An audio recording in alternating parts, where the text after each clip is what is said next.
Good morning, children. Welcome to the class after a long break. Today we are going to start with a new chapter of economics, that is people as resource. So in class 8th also we discussed that how people are resources, right? So in last chapter we discussed the four factors of production, that is land, labor, physical capital, and the human capital. So basically human capital can be called as human resource, right? So आज जो हम देखने वाले हैं people as a resource. So you oftenly heard that increasing population can cause a great danger to the society or the nation, right? हमेशा हम सुनने को देखने को मिलता है कि हम हमेशा कहते हैं कि पॉपुलेशन हमें क्या करना चाहिए, कम करना चाहिए, राइट? क्योंकि पॉपुलेशन ज्यादा होगा तो कई सारे प्रॉब्लम्स होंगे, right? So the question is, do you think that increasing population can only creates problem? क्या आपको लगता है कि सिर्फ पॉपुलेशन अगर बढ़ेगा तो इससे सिर्फ हमें प्रॉब्लम ही होंगे? ठीक है, यहाँ पर देखो question, can only creates problem or there is any benefit of it? अगर पॉपुलेशन हमारे पास ज्यादा है तो क्या इसके कोई बेनिफिट है या फिर सिर्फ नुकसान ही है? So answer is population as an asset for the economy rather than a liability, right? What is the meaning of asset? Asset का मतलब होता है कि ये हमारी संपत्ति है, राइट? पॉपुलेशन हमारे लिए एक अच्छी चीज है, ये हमारा वेल्थ है, ये हमारा संपत्ति है, ये हमारे लिए कर्ज नहीं है, बोझ नहीं है, बोझ का मतलब क्या होता है? It is not a liability on us, it is an asset. The question is की हाउ पॉपुलेशन हमारे लिए एसेट कैसे है? सिंपल सा है, दो कंडीशन है हमारे पास. अगर पॉपुलेशन है तो पॉपुलेशन एसेट भी हो सकता है, हमारे लिए संपत्ति भी हो सकता है, या एसेट हमारे लिए लायबिलिटी भी हो सकता है, राइट? सो इस दो कंडीशन में पहला कंडीशन की बात करते हैं, when population will become an asset for us, right? When we invest on population. Invest on population मतलब जब हम लोगों को एक अच्छा एजुकेशन देंगे, राइट? देन उसको एक अच्छा हेल्थ देंगे, राइट? तो इसके लिए हमें क्या करने पड़ेंगे? पैसे खर्च करने पड़ेंगे, right? So what is it? जो पैसे हम खर्च कर रहे हैं लोगों के ऊपर एजुकेशन देने में, हेल्थ देने में, this is an type of investment we are doing on the people, right? जब ये लोगों को एजुकेशन मिलेगा, एक अच्छा हेल्थ मिलेगा, तो in future they will become a better human resource. वो कुछ अच्छा कर पाएगा, राइट और नॉट? अब दूसरा कंडीशन पे आते हैं. If we are not investing on our population, if we are not giving a proper education to the people, a proper healthcare facility, then what will happen? These people will become a liability, क्योंकि उसके पास training नहीं होगा, उसके पास skills नहीं होगा कि कैसे पैसे अर्न करने हैं, राइट और नॉट? तो ऐसे सिचुएशन में ये जो पॉपुलेशन होगा ये क्या बन जाएगा? हमारे लिए बोझ बन जाएगा, हमें उसको खुद खिलाना पड़ेगा, राइट और नॉट? सो हमारे हाथ में है कि हम पॉपुलेशन को या तो एसेट बना सकते हैं या फिर उसको हम क्या बना सकते हैं? लायबिलिटी बना सकते हैं. तो इसको हम समझेंगे एक वेरी गुड एग्जांपल से, ठीक है? दो स्टोरी है, इस स्टोरी को हम देखेंगे. सबसे पहला स्टोरी है द स्टोरी ऑफ सकल, राइट? सकल का स्टोरी है ये, ध्यान से सुनना. ये स्टोरी क्या है? There were two friends, Vilas and Sakal, living in a village. दो दोस्त हैं जिसका नाम क्या है? विलास है और सकल है. एक ही गांव में ये दोनों रहते हैं जिस गांव का नाम है सीमापुर, राइट? सकल एक 12 साल का एक लड़का था, राइट? जिसकी माँ शीला, राइट, डोमेस्टिक हेल्प करती थी, दैट मीन्स घर का काम करती थी, राइट? उसका जो पिताजी था जिसका नाम बूटा चौधरी था, वो एग्रीकल्चरल फील्ड में काम करता था या करता है, ठीक है?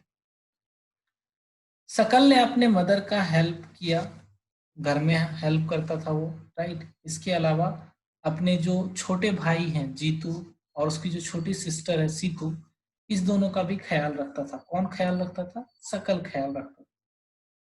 सकल के एक चाचा जी भी थे जिसका नाम क्या था? श्याम। श्याम जो है वो मैट्रिकुलेशन पास किया हुआ था, क्लास 10th का एग्जाम वो पास किया हुआ था, but he was not getting any type of job. वो उसको किसी तरह का कोई काम नहीं था, वो घर में ही बैठा होता था, राइट। बूटा और शीला वर ईगर टू टीच सकल, ठीक है। जो हस्बैंड एंड वाइफ थे, बूटा और जो शीला, जो हस्बैंड एंड वाइफ थे जिसका बेटा ये सकल था, ये दोनों चाहते थे कि सकल को हम एक अच्छा एजुकेशन दें, ठीक है। उन दोनों ने मिलके सकल को फोर्सली स्कूल भेजा, गांव के स्कूल में पढ़ने के लिए भेजा। वो वहां पर स्कूल में पढ़ाई करना शुरू किया। पढ़ाई करने के बाद उसने हायर सेकेंडरी का एग्जामिनेशन दिया। एग्जामिनेशन देने के बाद वो एग्जामिनेशन को अच्छे मार्क्स से पास कर गया, राइट। उसके पिताजी ने उसको कहा कि तुम अपना पढ़ाई आगे भी जारी रखो, कंटिन्यू रखो। उसने किसी बैंक से लोन लिया, राइट। और सकल को पढ़ाई करने के लिए क्या किया? कंप्यूटर का कोर्स करने के लिए बाहर भेज दिया, राइट। सकल एक अच्छा लड़का था, वो पढ़ाई करने में काफी ज्यादा अच्छा था, right. So he started reading, you can say काफी अच्छे से वो पढ़ाई करना शुरू कर दिया और उसने अपना कोर्स कंप्लीट किया। कंप्लीट करने के बाद उसकी जॉब एक प्राइवेट फर्म में लग गया, एक प्राइवेट कंपनी में उसका जॉब लग गया, जहां पर कि वो सॉफ्टवेयर इंजीनियर था, सॉफ्टवेयर को वो डिजाइन करता था। सो एक सॉफ्टवेयर उसने बनाया जिसकी वजह से उस कंपनी का जो सेल्स था वो इंक्रीज हो गया, ठीक है। तो कंपनी के जो बॉस थे उन्होंने क्या कहा? सकल एक बहुत अच्छा लड़का है, राइट और नॉट, और उसने उसको क्या किया? प्रमोशन दिया उसको, सर्विस में उसको रिवॉर्ड मिला, राइट और नॉट। तो ये थी कहानी सकल की। सकल की कहानी अगर आप देखोगे तो इसमें क्या हो रहा है कि सकल जो है एक गांव से बिलोंग करता है, उसके पिताजी बहुत अच्छा इनकम नहीं करते हैं, राइट और नॉट। माँ भी घर का काम करती है, लेकिन फिर भी उसके माता पिता ने सकल को पढ़ने के लिए भेजा, राइट और not. Not only the secondary education, they sent they him for advance education, उसको कंप्यूटर कोर्स भी करवाया, राइट और नॉट। और करवाने के बाद क्या हुआ? उस सकल का नौकरी लग गया, राइट और नॉट, और वो काफी अच्छा काम करने लगा। उसकी जो सैलरी थी वो काफी ज्यादा अच्छी थी, राइट और नॉट। तो यहाँ पर इस स्टोरी से क्या समझ में आता है कि जो उसके पेरेंट्स थे, सकल के जो पेरेंट्स थे, उसने क्या किया? उसने कुछ इन्वेस्टमेंट किया, राइट और नॉट। किसके ऊपर इन्वेस्टमेंट किया? सकल के ऊपर इन्वेस्टमेंट किया, ठीक है। कुछ पैसे लगाए उसको एजुकेशन देने में, उसको ट्रेनिंग देने में। तो बाद में सकल की जो काम करने की कैपेसिटी थी, यू कैन से, उसके जो स्किल्स थे वो इंक्रीज हो गए। क्यों इंक्रीज हो गए? क्योंकि उसके पेरेंट्स ने उस पर पैसे खर्च किए, राइट और नॉट। तो पॉपुलेशन जो हमारे कंट्री में है, अगर हम भी इसी तरह एजुकेशन दें, राइट, तो सारी पॉपुलेशन जितने भी लोग हैं वो एक अच्छा एसेट बन सकते हैं। That is here the statement, population need not be a burden for the economy, it can be turned a productive asset by investment in human capital। अगर हम ह्यूमन कैपिटल में इन्वेस्टमेंट करें, अगर हम ह्यूमन में इन्वेस्ट करें, तो वो क्या बन जाएगा? हमारे लिए एसेट बन जाएगा। एक और एग्जांपल है यहाँ पर श्याम का, राइट। श्याम जो है वो मैट्रिकुलेशन पास किया है, 10th पास किया है, लेकिन फिर भी वो घर पे बैठा है। क्यों? क्यों बैठा है घर पे? क्योंकि he do not have enough training and skills to get job, right और नॉट। तो श्याम, हमें ये भी समझना पड़ेगा कि जब हम ह्यूमन कैपिटल में इन्वेस्ट कर रहे हैं, then we need to invest in right kind of training and education. एक अच्छे ट्रेनिंग और एक अच्छे एजुकेशन की जरूरत है, ठीक है। बीच में अगर कोई छोड़ देता है अपना पढ़ाई, 10th में करके छोड़ दिया, then it is a very less chance to be you can say very less chance to be a good uh, getting a good salary, right or not। आगे फिर इसमें जाके उसको एक अच्छा काम मिले, इसकी कोई गारंटी नहीं है अगर कोई बीच में पढ़ाई छोड़ देता है। तो ये तो स्टोरी हो गई सकल की। अब उसी के एक फ्रेंड है विलास, उसके बारे में हम बात करते हैं, राइट। तो विलास जो है ये एक 11 ईयर बॉय है, राइट। 11 साल का ये लड़का है, उसी गांव में रहता है।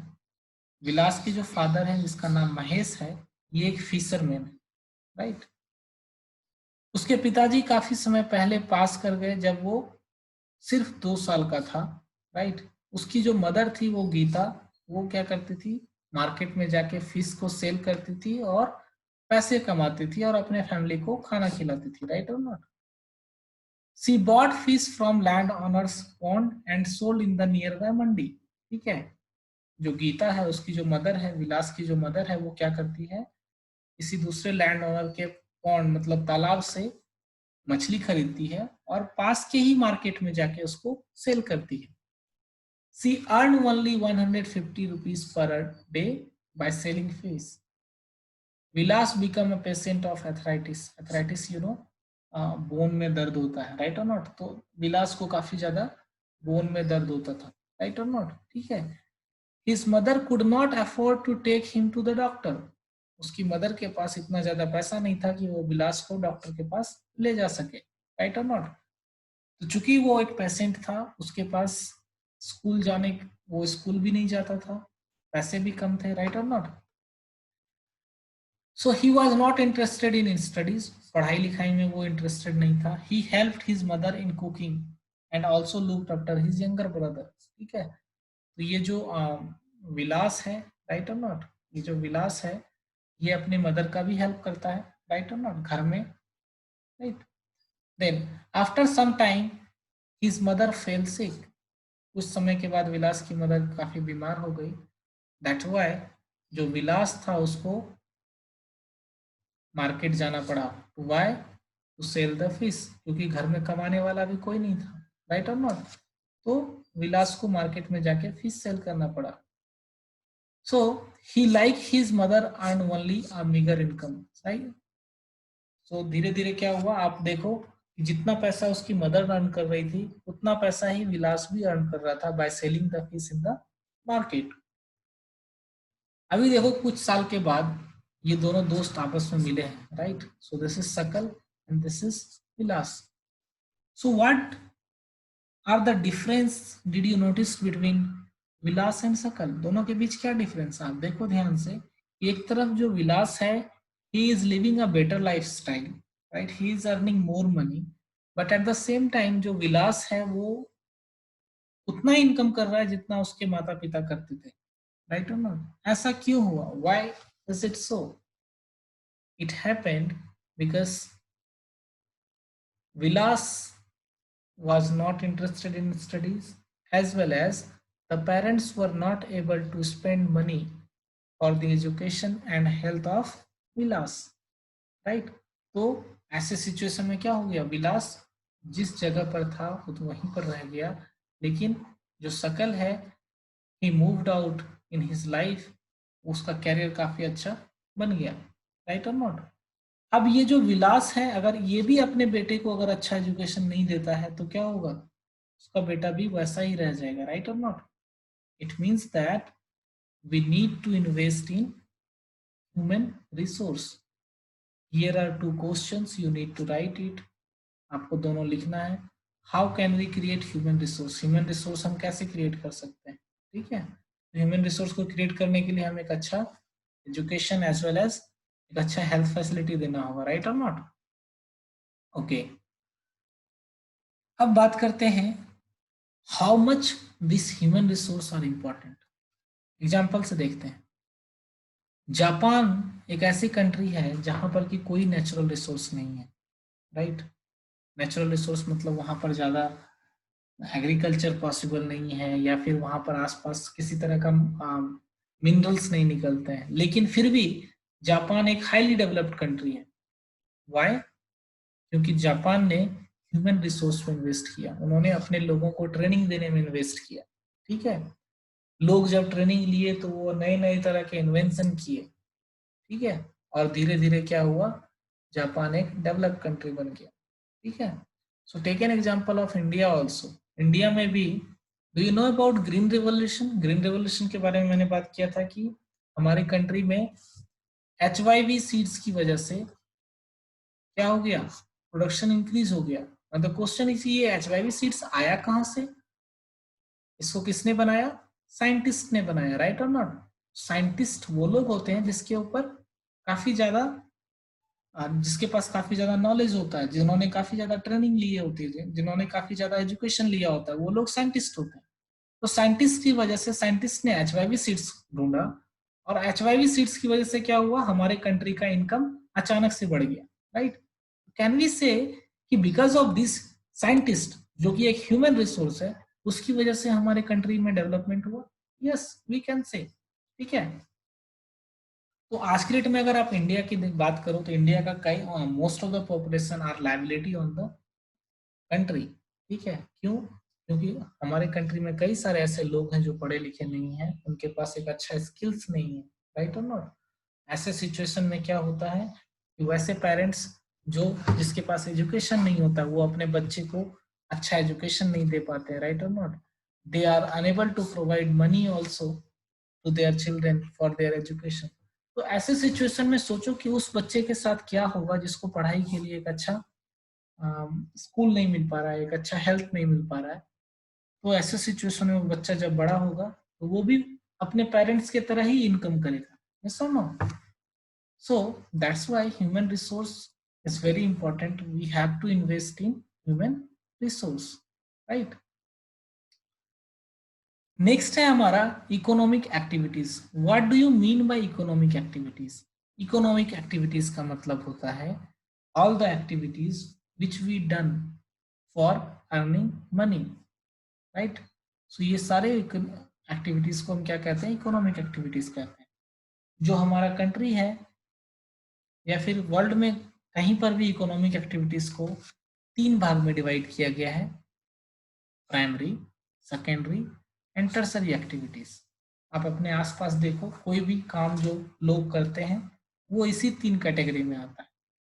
प्राइमरी कैटेगरी में क्या आते हैं, extraction of natural resources like agriculture primary activity में आता है, माइनिंग प्राइमरी एक्टिविटी में आता है, राइट और not? Brick making primary activity में आता है, ठीक है?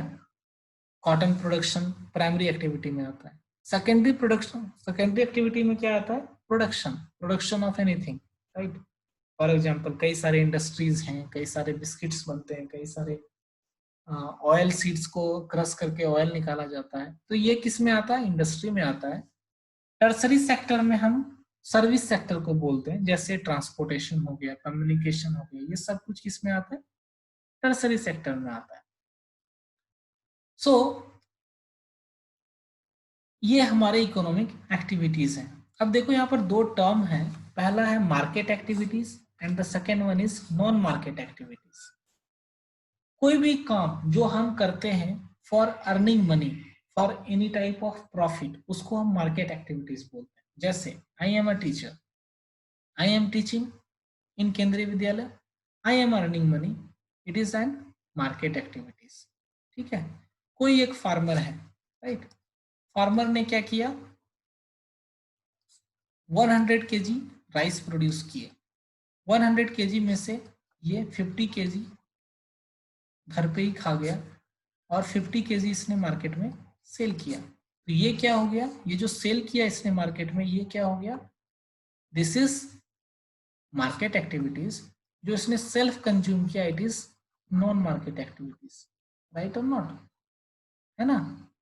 देन अब जैसे देखो कि कोई अगर सेफ जो रेस्टोरेंट में खाना बनाता है, राइट और नॉट, वो अगर रेस्टोरेंट में बना रहा है, ठीक है, कोई अगर लेडी एक रेस्टोरेंट में खाना बना रही है, तो that is called market activities, right और नॉट? अगर वही लेडी अपने घर में अपने बच्चे के लिए खाना बना रही है, तो वो क्या होगा, नॉन मार्केट एक्टिविटीज। क्यों होगा नॉन मार्केट एक्टिविटीज?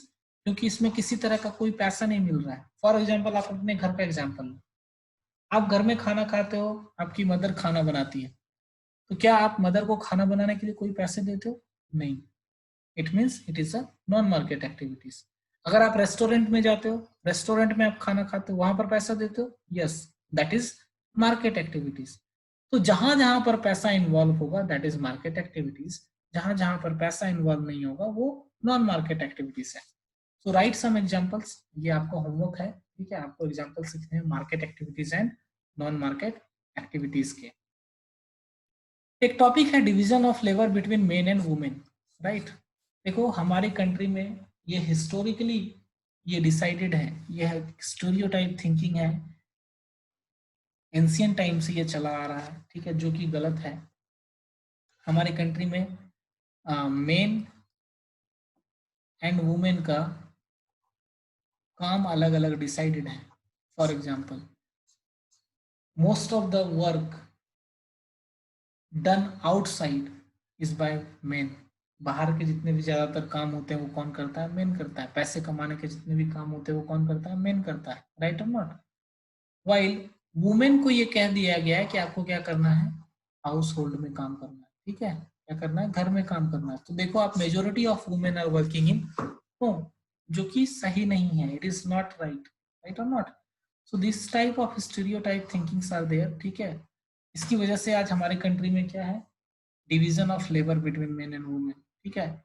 मेन के लिए अलग तरह का काम है, वुमेन के लिए अलग तरह का काम है, राइट, ठीक है। मेन के लिए अलग, वुमेन के लिए अलग। अब देखो मेन के लिए क्या क्या काम हो जाता है? वो बाहर जाते हैं, राइट और नॉट। कोई शॉप में काम करता है, कोई लेबर का काम करता है, राइट और नॉट। वुमेन घर में काम करती है। क्वेश्चन है कि कई सारी वुमेन भी घर के बाहर काम करती है। फॉर एग्जाम्पल कई सारे एग्रीकल्चरल लेबर जो होते हैं वो वुमेन होते हैं, राइट और not. It means we can say that we are not involving women in market activities, ठीक है। Majority of men are involve in market activities, जहां पर वो पैसे अर्न करते हैं, ठीक है। तो कई बार ऐसा भी देखने को मिलता है कि वुमेन को जो है पैसे कम मिलते हैं, राइट। वुमेन जो होती है उनको पैसे कम मिलते हैं, सेम काम के कम पैसे मिलते हैं, ठीक है। इसका एक परफेक्ट एग्जांपल अगर आपको देखना है, look at the Bollywood industry, जहाँ पर जो एक्टर होता है, राइट, जो हीरो होता है और जो एक्ट्रेस होती है, उन दोनों के पेमेंट में काफी डिफरेंस होता है। एक्टर को ज्यादा पैसे मिलते हैं, एक्ट्रेस को कम पैसे मिलते हैं, है ना। उसके बाद आप अगर देखो कई सारे एग्रीकल्चरल लेबर भी जो वुमेन होती है, वुमेन अगर किसी फील्ड में काम करती है तो उसको कम पैसे मिलते हैं कंपैरिजन टू मेन, राइट। लेकिन इट इज प्रूव्ड दैट कि वुमेन को अगर एक अच्छा चांस दिया जाए तो वुमेन भी काफी अच्छा कर सकती है अपने फील्ड में। कई सारे ऐसे सेक्टर्स भी है, कई सारे ऐसे जगह भी हैं जहां पर कि वुमेन ज्यादा अच्छा कर रही है कंपैरिजन टू मेन, राइट और not. So we need to understand that we should include both men and women so that हमारे कंट्री का इनकम और ज्यादा इंक्रीज हो। अब सोचो कि कंट्री में टोटल 100 लोग हैं, 100 में से 50 पीपल मेन है, 50 पीपल वुमेन है। अभी सिर्फ 50 लोग ही काम कर रहे हैं पैसे कमाने के लिए, ठीक है, 50 लोग काम नहीं कर रहे हैं, तो क्या होगा? हमारे कंट्री का इनकम लो होगा। अगर हम इस दोनों को मिला दें तो क्या होगा? 100 पीपल विल अर्न मनी, ठीक है। तो आपके फैमिली में अगर मैं बात करूं, आपके फादर कमाते हैं, टेक एन एग्जांपल कि आपके फादर 40,000 रुपीज पर मंथ कमाते हैं, right. They are he is earning 40,000 rupees per month. Think an example कि अगर आपकी मदर भी अगर 40,000 रुपीज अर्न करती पर मंथ का, तो आपके फैमिली का इनकम कितना होता? 80,000 होता। But your mother is not working, right और not, only your father is working. तो ऐसे सिचुएशन में क्या होगा? आपकी फैमिली का इनकम कम होगा, ठीक है, कंपैरिजन टू दोस फैमिली जहां पर कि मदर एंड फादर दोनों काम करते हैं। Understood? So I hope that is enough for today. Rest we will discuss tomorrow. Thank you. Have a nice day.